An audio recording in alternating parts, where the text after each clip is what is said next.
What's a sign that someone is dangerously good at reading people? The last answer will make you rethink your entire life. I am that person. In my friend circle, I am known to lash out at people years before they showed their true colors. As opposed to what a lot of people mentioned, there is no method to it. For the most part of it, it comes naturally to me due to the life I've had. There are a few deliberate actions taken too, but they aren't always needed. I don't think people can really read people. I think they're only reading cues like body language, change of voice, etc. from their life experience with the people they knew. I feel like they can also misinterpret and misread other people. Like, say, I do a certain body language that reminds them of someone else that used to hurt them, so they assume I'm a bad person because their brain picked it up and telling them danger. It's like a defense mechanism the brain looks for. Several years ago at a SIFI convention, it was around 3 a.m., and I had been drinking since 9 a.m. I just so happened to run into a guy who I met earlier and who wanted to introduce me to the most amazing game in the world. It was the Wolf game under a different name and with cards. One card was called the Baker, and if the group votes to kill the Baker, the person holding that card wins. Other than that, it was a wolf card and rando villager cards. It was 3 a.m., and not much else was going on, so I went to go play, and my wife showed up to watch. There were about 10 of us playing, so I just read people and ruined the game. Vote for them, they are the wolf.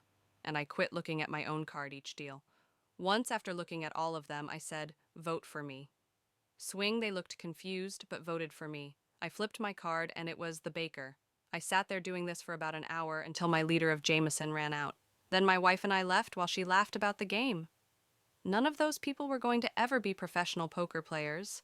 The fact I could tell who had the Baker or Wolf card each round, including myself without looking at my card, seemed like magic to them and made their day. Even the guy who wanted to run a normal game of this went from irritated to amazed as the rounds went on. They asked how to do it, and I said, talk with everyone for years. Really talk. No, so what do you think of the weather? Share secrets so they share secrets. Pay attention and test once you think you are ready to. And for God's sake, if you and your wife have a GF you love, do not drunkenly ask her, so who molested you? Because you can see she has the secret stain. That is how you and your wife end up without a GF. If your GF wants to talk about it, she will bring it up. If you are worried people like me can tell if you got molested just by looking at you, don't worry about me. All the hate crimes, so many concussions I sustained as a child have taken most of that from me, along with so many other critical things. I believe I'm very good at reading people. I'm not quiet, introverted at all. In fact, I'd be 100% viewed the opposite. I'm loud, extroverted, boisterous. I don't think I'm dangerously good at reading anyone. I just usually know whatever their motivation is. I can immediately tell when someone's up with someone. I've figured out surprise parties easily. I know if I've mildly irritated someone, but others tell me I'm crazy. They are acting normal. But that's just reading body language and seeing when things are atypical. Like for a surprise party, I saw my mom whispering to my husband once, which by itself is weird. And then she texted him and it popped up on his car. Also weird, for our dynamic. She knew the time of an event more than the person hosting it, and I was like, yeah, I know what I'm walking into. But there is nothing special with me that I recognized it. I just know what is typical for my friends and family, and I pay attention. Or I know a person's stand body language, and if they are being abnormal, I clock it easily, and then it makes me uneasy. I know something is up. I feel like the ability to discern the difference between a natural response and a curated response. I tell my partner that I have a low tolerance for bullshit, but I could never quite pinpoint what that meant. It was just a vibe. One day, though, I was trying to pinpoint what set off my bullshit alarm with someone, and it was that everything, what they were saying, their body cues, their inflections, felt so intentional. Some people are extremely intentional with their responses because they don't know how they're supposed to act, socially awkward. But some people are so intentional because they know exactly how to act, and that sets off every alarm bell I have. That came with a lot of practice, though. I agree with folks saying sitting quietly and observing is not the way to learn about people, which is 100% true. Not only can you not read people if you don't interact with them, but no one will give you clear cues if you're the standoffish one. I don't want to be one of these dark secret spy introverts, but I think I'm pretty good at reading people. and I feel like I have a lot of personal evidence that says it's true. But I mean, the main thing that helps me do it is just basic pattern recognizing. People tend to fall into genres and stereotypes, at least to a point. So once you learn few details about someone, you can make a lot of inferences.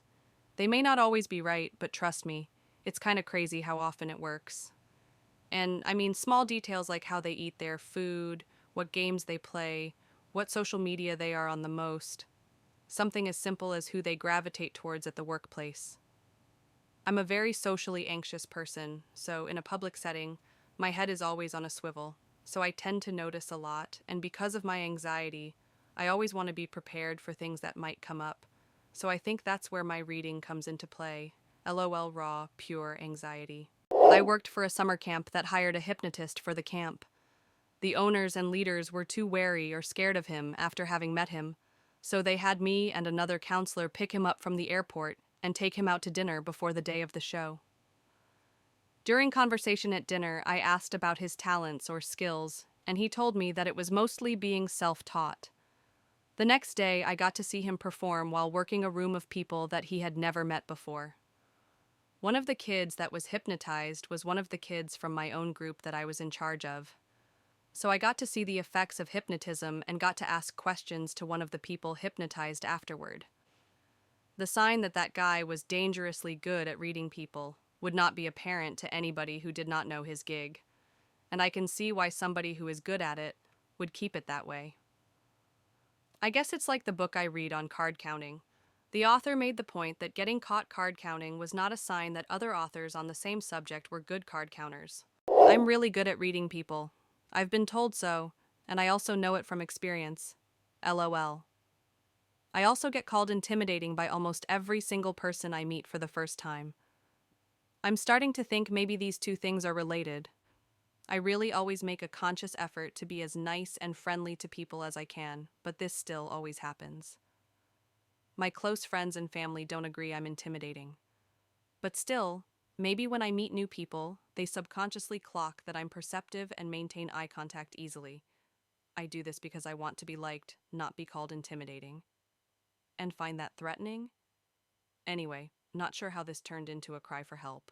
I think you should clarify what you think reading people means. I'd say I'm pretty good at seeking understanding as to why someone is motivated to do or not do something.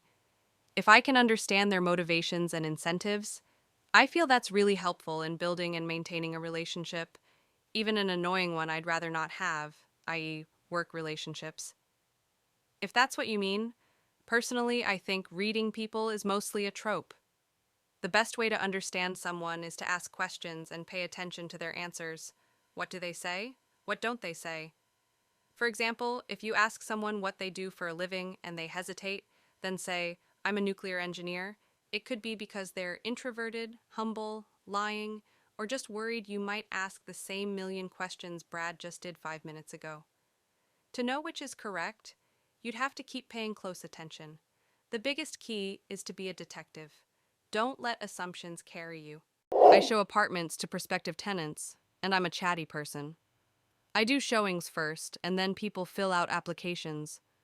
I show off the highlights of the apartments, peppered with questions about why did they choose this neighborhood, or point out the nearby beach and private university that brings some culture to the area, or how this kitchen nook could be a perfect place for a home office, as long as the unobstructed lake views don't become too much of a distraction.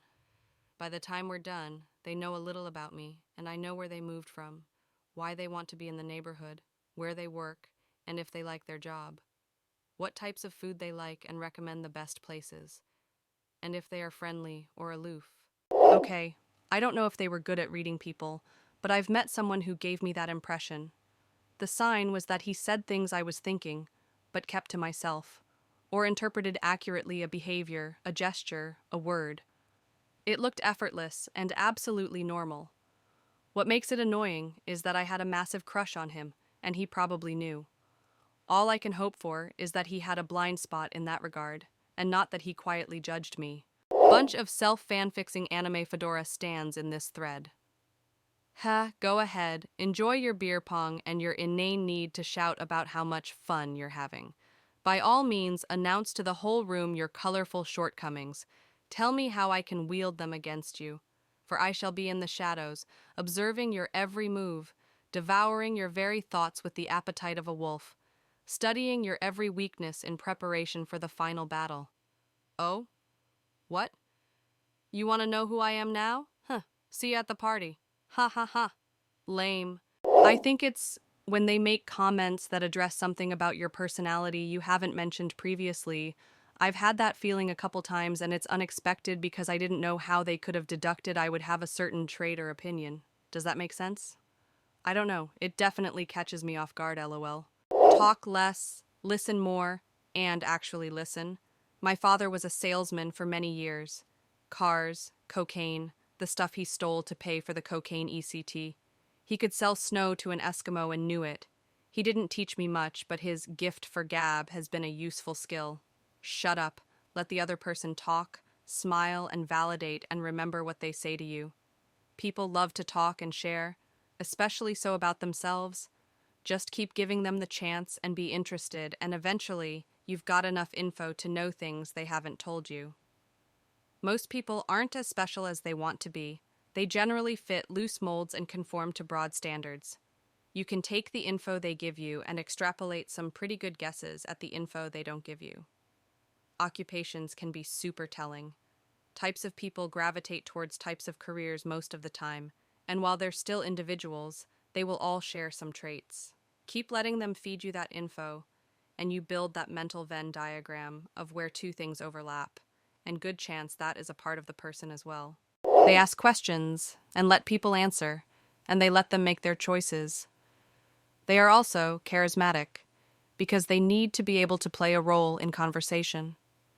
Reading people isn't about telling people what they're going to do next. It's watching what they do next. It's not about sitting quietly and observing the whole time. It's asking questions in conversation. The aim is to understand their motives behind their actions. It's basically a therapy session in a conversation. How did that make you feel? Why do you think they said it like that? What does that make you want to do in return? Why? We all basically have the same choices when we're in various situations, but the likelihood of picking options A, D vary based on our motives and our way of thinking about conflict. And obviously, that ties back to nature, nurture, but you don't really need to go that deep. Simply sitting quietly in a corner observing will not tell you everything you need to know about a person. Especially because so many people are chameleons in public settings. I'm going to use Black Widow as an example here, lol. She sets the stage and listens and asks questions and plays a role to see how people respond to her. Those responses and actions reveal their motives and their decision-making process. Then it's easier to say that John Smith is more likely to choose option A in situation 1, but will most likely choose option C when presented with situation 4. Also, it helps if they're not ego-driven. Reading someone is not about you, it's about them. You've got to give them space to open up. I was caregiving for my pops at a facility for cancer patients when this short older guy walks up to me and asks, "Hey, I see you're from California." Mind you, I've never seen or spoken to him before, and I was raised in the South, so you can't tell I'm from Cali by my accent. The man proceeds to tell me he knew my car, license plate number, I was driving a family member's car who's from LA, and how long I was in my car in the parking lot the night before. I didn't necessarily grill him, but I questioned him with a very no BS tone.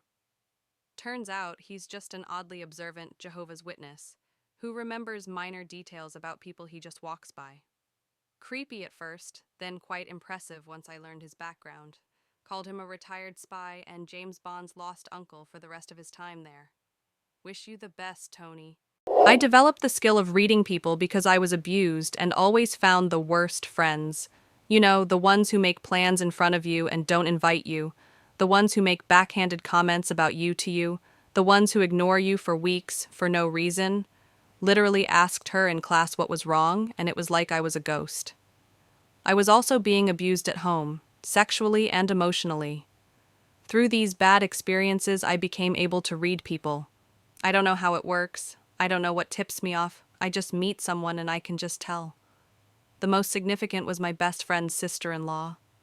I knew something was up with her. She did isolate me, tried to ignore me when she asked us both to hang out.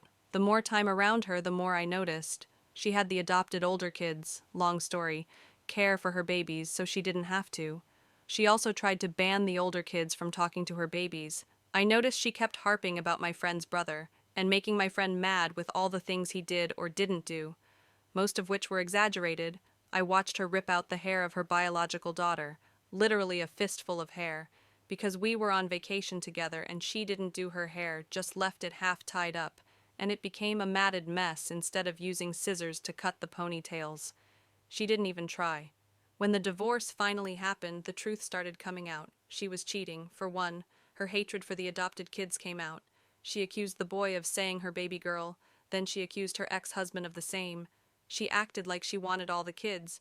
But when the court gave the adopted to her ex and the kids were all siblings as their parents couldn't care for them, she changed her mind and would horribly bully the adopted. She banned the boy coming over due to him not listening, then banned the eldest girl for back-talking, because a 13-year-old should never SMH, and finally the youngest because she was too loud. She's keeping the bio kids away, making dozens of false reports, now making TikTok videos asking for money because of her evil ex and showing the kids online. They've been in court for like 2 years now. It sucks how slow the justice system is. Anyway, I definitely didn't call all of it, but I knew she wasn't what she seemed the first time I ever met her. I can tell from a different perspective that I read people very well. I've had this skill since childhood, likely because I'm slightly autistic, and it was my way of connecting with others. As a teenager, I used it to pick up girls. Before approaching one, I would observe a few sentences, behaviors, or patterns, and build a mental model of her. Teenagers usually don't have complex personas, so it was fairly easy. Once I had enough information, I would craft a persona to match hers, tell a few jokes that fit her vibe, and boom. Suddenly, we had so much in common, like soulmates. Haha, it worked like a charm. Over time, though, I realized I didn't have a personality of my own. I was using this skill to connect with people, adopting 20 different personas, none of which felt truly mine. When I recognized this, I tried to stop, or at least tone it down. It's not something I do intentionally, it just happens. My boss recently told me she's impressed by how quickly I can adjust and read the room. At work, most people like me, and I genuinely try to be friendly. I have no bad intentions. I know this might sound like I'm some kind of psycho, but I'm not. I've never wanted to harm anyone. Chase Hughes would help you out here. Look at a person's face and talk to them for 5 minutes, and you have ALO to work with, depending on if and how you want to influence them with your behavior. Look at the eyes and the skin towards the ears, or the wrinkles on the forehead and how deep they go. Try stretching those 2 areas while you talk to someone, and you most probably will have a positive effect on and in conversations, especially with people you meet for the first time. I've always been excellent at reading people. I just always thought it was because of my ability to feel others' emotions, and I notice every little trait and mannerism. I'm an empath, and as I've gotten older, it's only grown stronger to the point of being uncomfortable. Well, now I've noticed that narcissists have a very hard time being in my presence. It's such a crazy thing now, they have almost no ability to make or hold eye contact, and they cut themselves short to not have to stay around me. It's very wild, it's like a superpower, and it's so accurate, it's scary. It does make dealing with my daughter's friends a nightmare because I can see what's coming. So I do my best to prepare her, but she's still young, so she hasn't had to deal with their destruction yet, and hopefully I can prevent her from ever having to. Oh yeah, and if it's a boss, I'm definitely not keeping that job. No one is good at reading anyone, it's all made up bullshit to explain human interactions. The only thing people get good at is being manipulative and seeing manipulable traits in people that are then exploited for personal reasons. Why else would anyone read someone else but to get from point A to point B? It's psychopathy, pure and simple.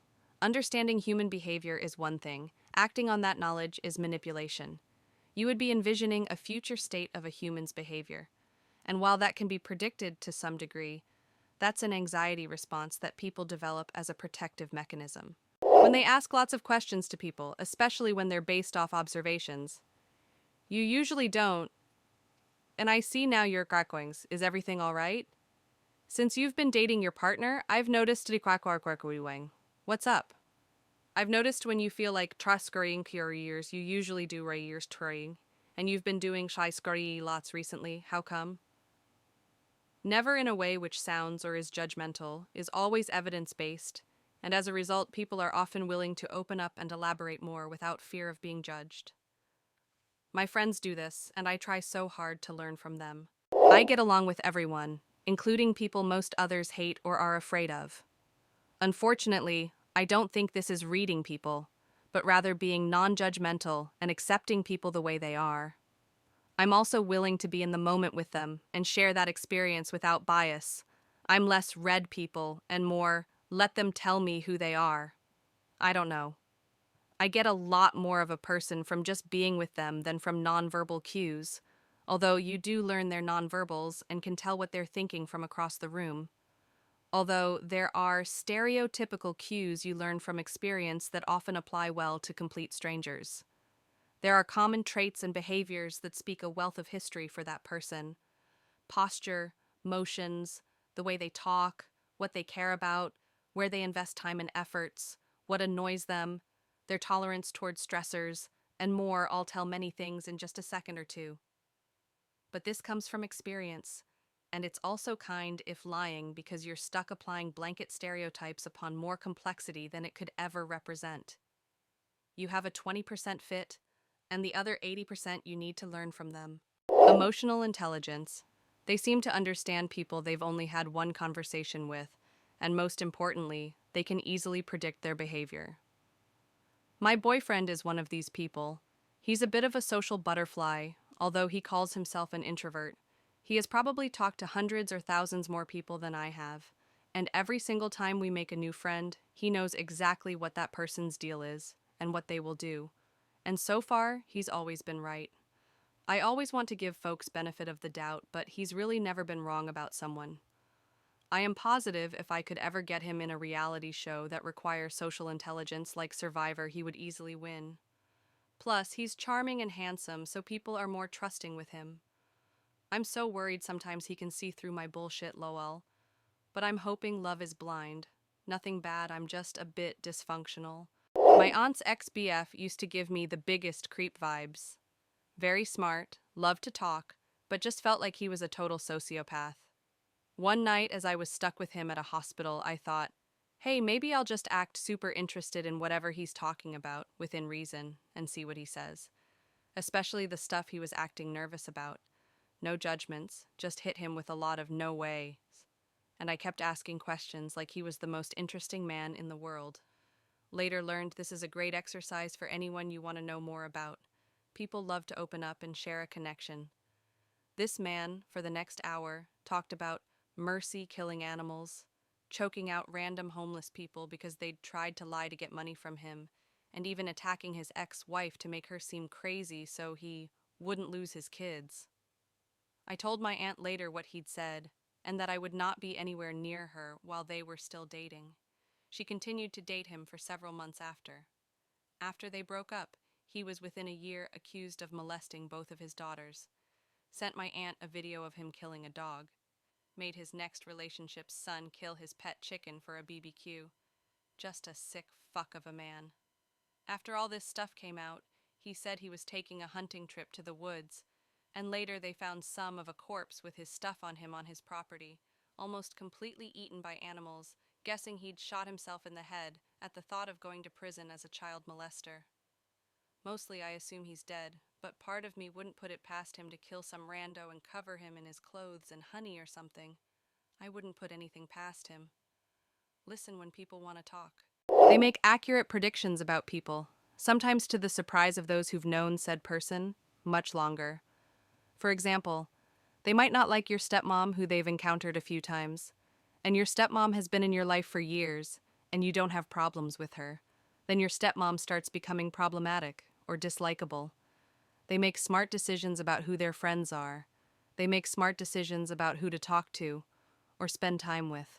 The people I know that are good at reading people tend to understand information just from body language, moving patterns, and current circumstances, etc. It's difficult to keep them from knowing information about you. They'll know that you're on leave from work just by your demeanor, or if you respond a certain way, they'll know you're in a relationship, etc. That's a sign that someone is good at reading people. It's those same people that tend to notice red flags in people. It's not really a sign you can observe, but I have a really close friend who is incredibly accurate at predicting which people in our social circle suck even when no one else sees it, sometimes for years. She's never been wrong, and I've known her for well over a decade now. She peeps drama queens, cheaters, drug problems, all of it. The ones you think know nothing about you because you never talk to them, say at work, but that have a strange ability to anticipate what people do, avoid certain people for no apparent reason when everyone else likes that person, and seem to be one step ahead of everyone. Someone who is good at reading people has you figured out when they meet you without even saying anything.